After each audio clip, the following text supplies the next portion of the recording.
Tiffany Hicks. Senator Johnson, members of the group. My name is Tiffany Hicks, and my husband, Brian Hoyt, grew up in a faith healing church in Boise. He left after years of abuse and neglect at the hands of his family and church elders. But I'm not here to vindicate him. I'm not here to throw stones. I am here to listen and to be heard. I try to see both sides and to empathize. I don't pretend that this situation is black and white, but I keep coming back to the same question. Can anyone in this room argue the urgency of confronting an issue that allows and sanctions the deaths of innocent children? Until now, there was barely a discussion in public or in the legislature about faith-based child abuse and neglect.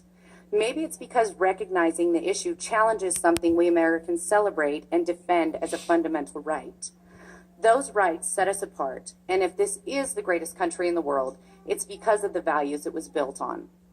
It takes courage to speak out, and political courage for lawmakers to act, especially in a state like Idaho, where faith plays such an integral role in people's lives.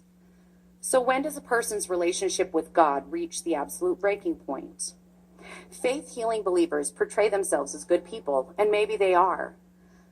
Good, hardworking people of faith. But we all know that good people can do evil things. It's not easy to see this for what it is, but that's exactly why it's so important, because it's hard.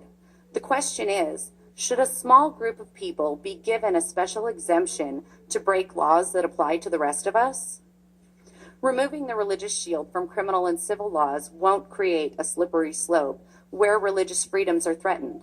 It won't let the government interfere in our lives. It will stop government overreach that allows a small few to break the law the rest of us follow.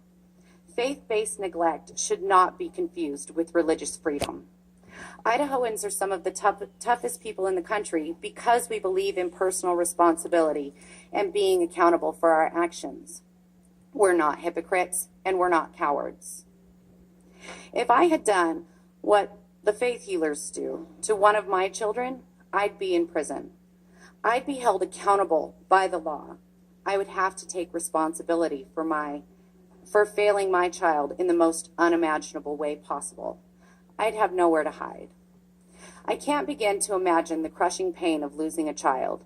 How can one stand aside and only pray while a loved one dies when medical care is easily attainable and could quite possibly save a life? I love my children more than life itself. I would do anything to keep them safe from harm.